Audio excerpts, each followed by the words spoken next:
Much like life itself, episode 15 of Twin Peaks was filled with journeys. We saw long journeys, short journeys, journeys through densities and into death.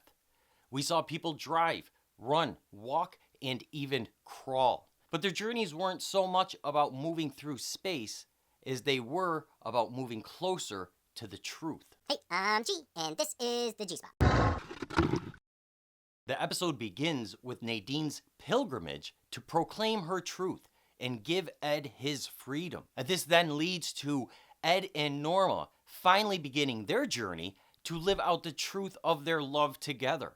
And it was a really, really wonderful scene.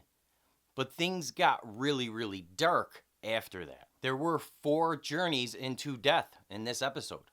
Now that does not include Dougie Cooper, but does include Steve. We did not see Steve's body, but the scene leaves us no reason to doubt that that bullet ended up in his head. We find Steve very confused and under a lot of duress.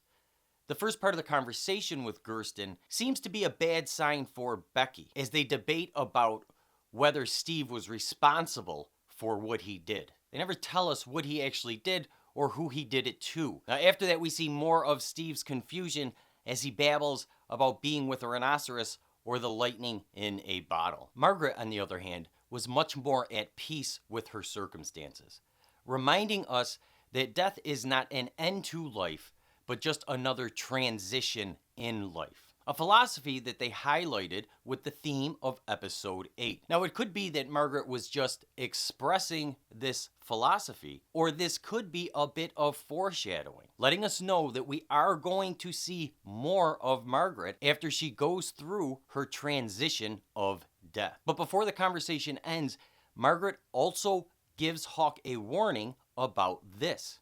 Now, this is the second warning we've had about this. The first one actually coming from Hawk to Frank.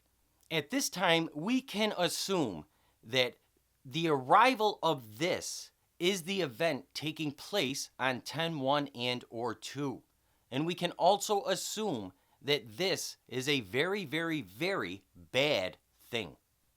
Roger and Duncan's end was quite abrupt. And afterwards, Chantel lets us know that there is still one to go, leaving us to assume that one to go is Dougie Jones. Then we see Hutch and Chantel continuing their murderous journey as they're eating on the road, and Chantel lets us know that she really, really needs to torture somebody. We catch up with Dougie Cooper and Janie E. while eating some chocolate cake, and Dougie mimicking the word true from Janie E. Dougie manages to turn the television on and he hears Gordon Cole's name. This does grab Dougie's attention. It's hard to say if it really means anything though, because we have seen words grab Dougie's attention in the past. Words like agent and case files. We've also seen badges on police officer uniforms grab Dougie's attention, but none of this has really added up to anything. In this scene, it brings Dougie's attention to the electrical outlet and his memory of coming through an electrical outlet back in episode 3. He then crawls over to the outlet to explore it and shoves a fork into it. Now, I truly do not believe that this shock killed Dougie Cooper. I think he will be fine in the next episode. However, knowing that Chantel and Hutch have one to go, and also knowing that Chantel is really itching to torture somebody, is bad news for the Joneses. Now, we have seen a definite pattern of a threat on Dougie's life throughout this 3rd season. At this point, we can't really say if it's foreshadowing or not, because it could very well be a pattern of showing that Dougie is living this charmed life. And no matter what kind of trouble he seems to get into, he always manages to get out of it. I do believe it is the latter. I don't think we're going to see Dougie Cooper murdered. However, at this point, I do fear that we are going to have to watch Hutch and Chantel torture the Joneses family.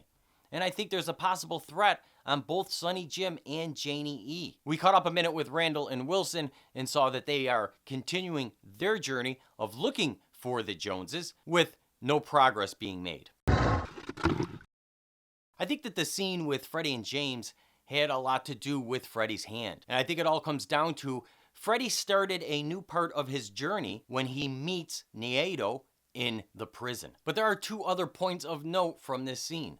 The first one being when we see Freddy punch the guys in the bar, we noticed that the ZZ Top record playing skips.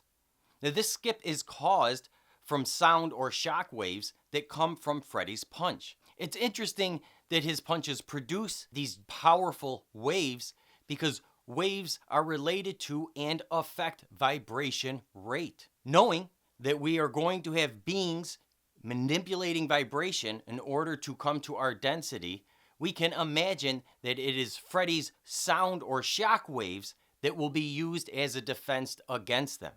So it's not that Freddy's going to need to actually punch something, but rather he's going to need to make those waves to influence a being or something that is vibrating. The second point of note in this scene, and I know this isn't a fun thing to talk about, but it has to be said because they made it so apparent in the scene. And that is that James, at least in this scene, James is not cool. He is very uncool. The very action of going up to a married woman while she's sitting with her husband so that you can tell her hi and I like you is extremely uncool. And James's reaction to the husband is also very uncool. He can't even get his words out. He can't stop stuttering. I don't know why we saw this scene, but in my mind, there is no doubt that this scene was showing us that James is not cool.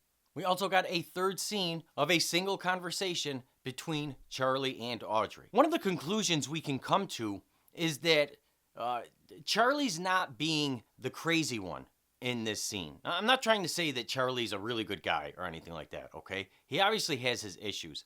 But if we look at how Charlie's acting in this scene, he's pretty much cooperating with Audrey. Now, he's made it very clear that he doesn't want to go to the Roadhouse and that he doesn't believe going to the Roadhouse will serve any purpose. But after Audrey has insisted that's what she wants to do, we see Charlie has his jacket on and he is ready to go. Despite the fact that he doesn't think it'll serve a purpose and he doesn't really want to be bothered with going. Again, he mentions he's very tired. He's willing to compromise and go with Audrey. So in this sense, we see that Charlie isn't extremely out of hand or impossible to deal with. The one that seems to be impossible to deal with is Audrey. What we have seen with Audrey in this scene is a lot of change. She has changed whether she has her jacket on or off. She has changed the rooms she has been in. But more than that, Audrey is continually changing her mind throughout the scene. She changes her mind on whether she wants to go to the Roadhouse or not. And she also keeps changing her mind about why she's mad at Charlie. One second she's mad at Charlie for this, the next second she's mad at Charlie for that. And so as I look at this, the change is what's really standing out to me. With all the change happening in the scene and to Audrey, I believe that what we are seeing is Audrey is changing. She's changing on a big level, and she's changing without her own awareness. She's being prepared for the event that's going to occur on 10/1 and or 10/2 because Audrey is going to be part of this event. This change is the beginning of Audrey's journey for this event. We again closed at the Roadhouse this episode, and it was with a young girl in a booth. Two biker men come over and just remove her from it after she tells them that she is waiting for someone. We then see the girl crawl to the middle of the dance floor and start screaming. There's a lot of different ways we can interpret this as far as the meaning behind her being moved the way she was. My biggest question about this scene is this girl an example of another townsperson who is being manipulated, possessed, or just generally acting crazy because of the events that are going to occur in Twin Peaks? Or is this girl more like Freddy with his hand? Does this girl have a purpose for the event that's going to occur on 10/1 and or 10/2, and she's there to carry her purpose out? I'm kind of leaning towards the latter, that she has a purpose only because she said, I'm waiting for somebody. But that doesn't really mean anything, and I really have no clue. But she's probably one or the other, a crazy townsperson or another person like Freddie who has a specific purpose when it comes to this event. I did not bring up Doppelganger's journey to the Dutchman's because I'm going to do that in my next video. I wanted to take a quick minute and say thank you for watching my videos. I really appreciate that anybody would take time out of their day to listen to me babble on. I also appreciate all the comments on my videos. I love all comments, critiques, different theories, just all the comments on my videos pages. I'm happy to have them there. In particular, when I receive a comment that is a compliment to my video, it truly is validating to receive those. It's very validating to know that people find my videos enjoyable and useful. So a big, sincere thank you for that. Thanks so much for watching and have a great day.